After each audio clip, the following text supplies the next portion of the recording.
Les questions majeures de la société béninoise préoccupent toujours la Fondation Friedrich Ebert.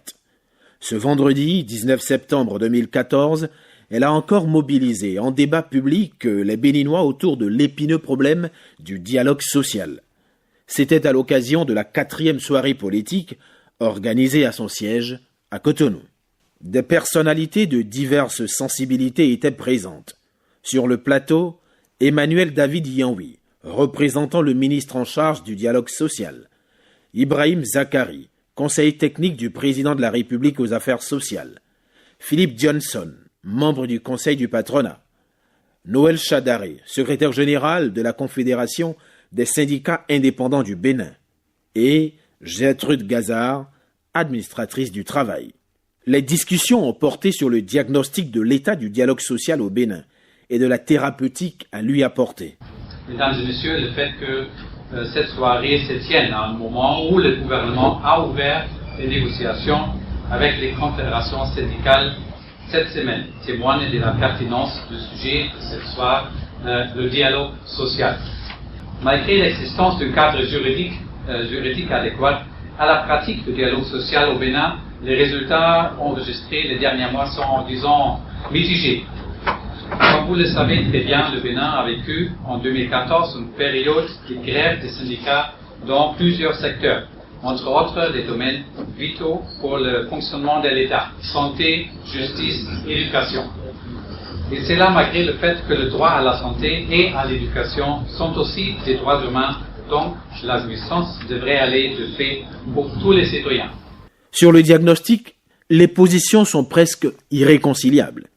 Vous déposez une motion parce que vous avez un problème qui n'a pas été satisfait ou des conditions de vie et de travail. Le gouvernement forme des groupes de ministres pour aller vilipender dans les villages. Ces gens-là, je leur dois aucun copec. Alors, dans ces conditions, les syndicalistes sont là, sont en train de se fâcher. Quand on finit la balade, on revient, on trouve que la tension est toujours exacerbée et en ce moment, on vient à la table de négociation. Alors ça va se discuter dans quelle tension? Je pose la question. Le problème, c'est ça la réalité. L'anticipation sur le dialogue social, c'est la question primordiale. Parce qu'il nous semble que l'État, même, je vais dire le chef de l'État, même ne maîtrise pas les dossiers. Il ne maîtrise pas les dossiers. Et bon, quand les travailleurs commencent à se soulever, c'est en ce temps-là qu'il va commencer à chercher. Et à chercher avec les ministres aussi qui ne maîtrisent pas les dossiers. Parce que je me souviens, une fois, nous étions partis pour pouvoir intervenir sur le problème de la grève des magistrats. Mais nous étions étonnés que le dossier n'était pas, le ministre n'était pas au courant du dossier. Et les gens ont fait déjà 1 mois de grève.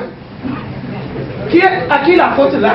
Le gouvernement donne sans savoir ce qu'il a donné et sans même savoir qu'il a ce qu'il veut donner. Mais cela me paraît, c'est de l'incompétence, aussi bien de la part de celui qui donne que de tous ceux qui l'entourent et qui sont incapables de dire, chef, on se trompe. Là où nous allons, là, c'est pas bon pour le pays. Alors, on cache tout, tout le monde se tait, l'essentiel est que chacun sauvegarde son poste, et le reste, là, on va danser les week-ends, on chante, on danse, et puis on marche. Je crois que si nous voulons revenir au dialogue social, je crois que les syndicats n'en font pas encore trop dans ce pays. Je les trouve même trop faibles et inorganisés. Il faut qu'on se donne la main et qu'on fasse davantage. Vous dites de démissionner. On ne démissionne pas comme ça. Non, ce n'est pas parce... Non, s'il vous plaît. Vous ne voyez que les intérêts matériels. Beaucoup de syndicats ont comme programme d'action la grève. Ils ne prennent pas comme programme d'action qu'il faut former les syndicalistes.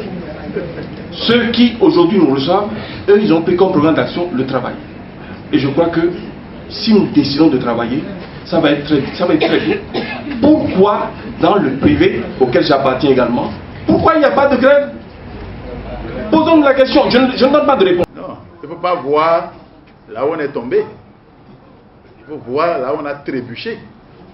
Et ça, la grève, c'est la conséquence de l'inaction, n'est-ce pas, du pouvoir, de l'indifférence du pouvoir, du non-respect, n'est-ce pas, des engagements qu'il a pris.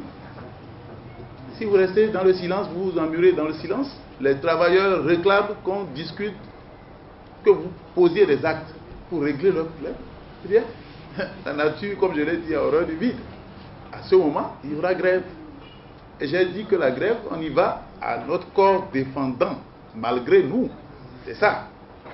Donc, il faut d'abord, au lieu de penser que, bon, c'est la grève, on prend les gens en otage, c'est le pouvoir. Quand on parle de violer, nous violons on viole l'éducation, le droit à l'éducation, qui le fait?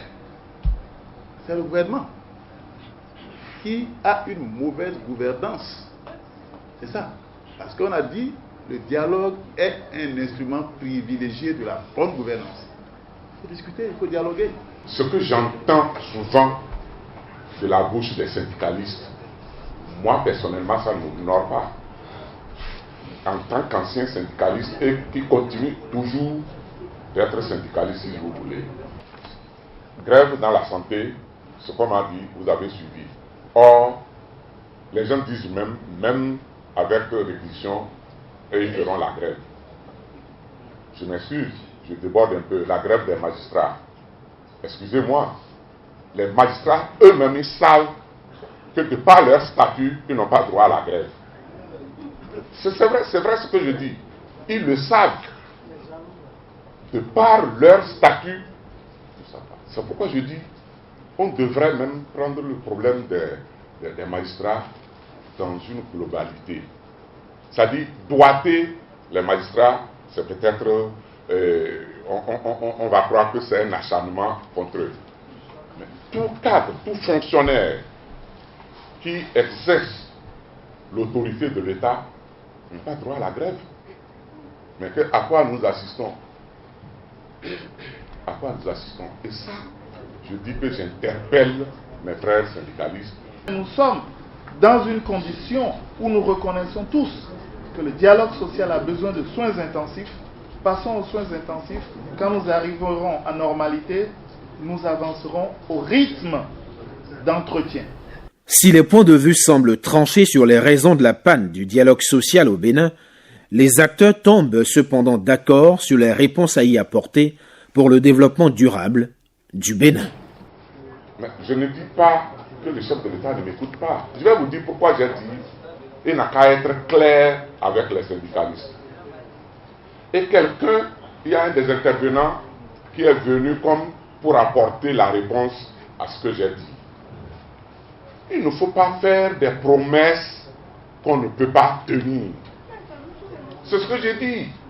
Nous devons regarder les questions de fond plutôt que de nous focaliser sur les formes et sur ce qui fait du bruit. Aujourd'hui, ce qui est important pour ce pays, c'est le développement et la prospérité de ce pays. Et il faut qu'avec cet objectif commun, on puisse mettre en place un cadre de dialogue social autonome, préventif, indépendant d'influences individuelles et partisanes. De telle façon que ni quelqu'un du gouvernement, ni des syndicats, ni du patronat ne puissent mettre le dialogue social en panne. C'est possible. L'organe de prévention des conflits doit nécessairement être mis en œuvre. Là où se trouvent les goulots d'étranglement, il faut les lever. Sinon, on va toujours continuer de faire le feu. On n'aura pas le temps. Quelle thérapie mettre en place? Donc je dis, pour une écoute, mais basée sur la confiance mutuelle et sur un fond d'éthique. Parce que là aussi, qui parle de l'ordre social, qui parle de communication, devrait parler éthique et devrait parler confiance.